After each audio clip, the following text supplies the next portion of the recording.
So we move on now to the next major section entitled Organizational Basics.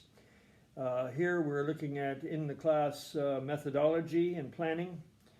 Our first topic area today is planning and organization. And planning is the lifeline of teaching. And if you're not an organized teacher, you will not be successful. The excellent teacher is super organized. And I just want to quote from a Canadian astronaut, Chris Hadfield, in his book, An Astronaut's Guide to Life, where he says that many people talk about not sweating the little stuff, but it's his belief and my belief that you need to sweat the small things because they can turn into bigger things. And in the classroom, you really have to pay attention to the little stuff in your day-to-day organization because it's a large part of your successful teaching. Everything needs your attention in your planning, from routines, lesson timing, needs of various students, short and long-term planning. You're multitasking and then some. So that's one thing. And then he also talks about 0 and plus 1 in astronaut training. He says a zero person, is someone that is very competent and knows when to be a team player.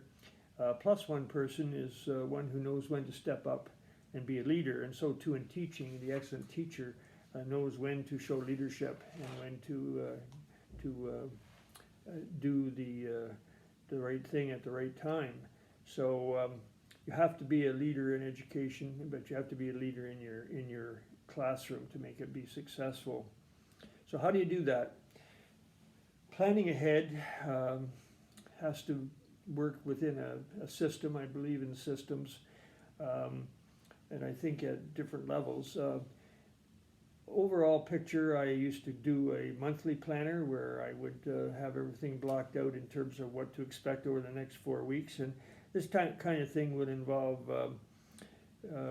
knowing when I needed equipment, when I needed to book this kind of thing, if I needed certain rooms, due dates, units of work, resource preparation, field trips, guest speakers, meetings, student consultation time, and so on. These are all big picture things that you want to block out so that you know when you have the time and the need to do that. So that's one level. The other level is the daily planner, or some would call the lesson plan.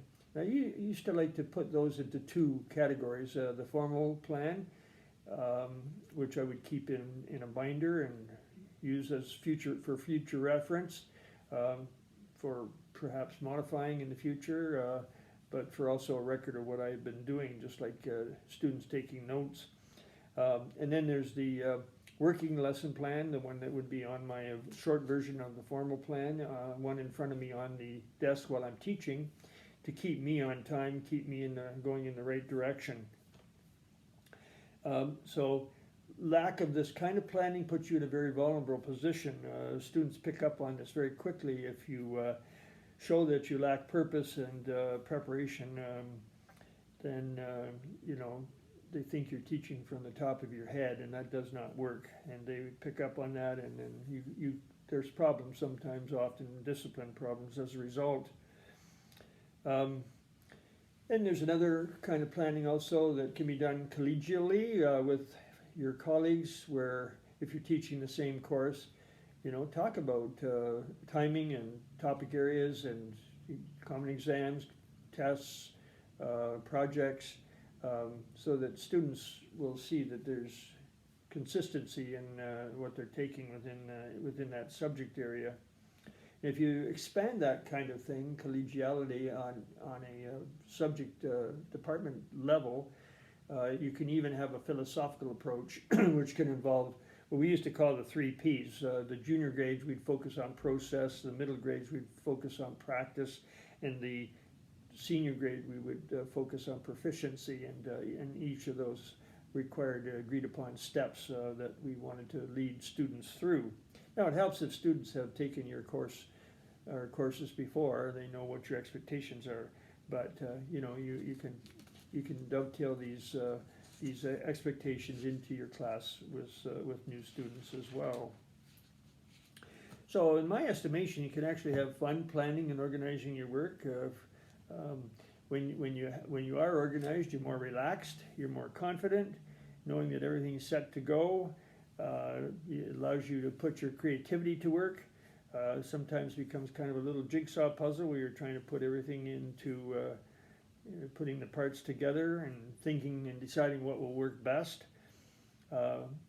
Your plan always doesn't work out well, but that becomes the way that you can learn for the future. And I mentioned once before, if I'm teaching 2 classes the same thing, then I can change it the second time, or I can try it just for the sake of trying something different to see what works better. When you're a practice teacher at College of Education, you're given time usually for practice teaching. Hopefully you would have a good mentor there, and you could do some learning on the job that way. But certainly you learn through experience. You try your best, and good planning and organization will allow that to give yourself a better chance of success than without. So work hard on your planning and organization, and it will pay off. So next video, we are going to look at lesson plans.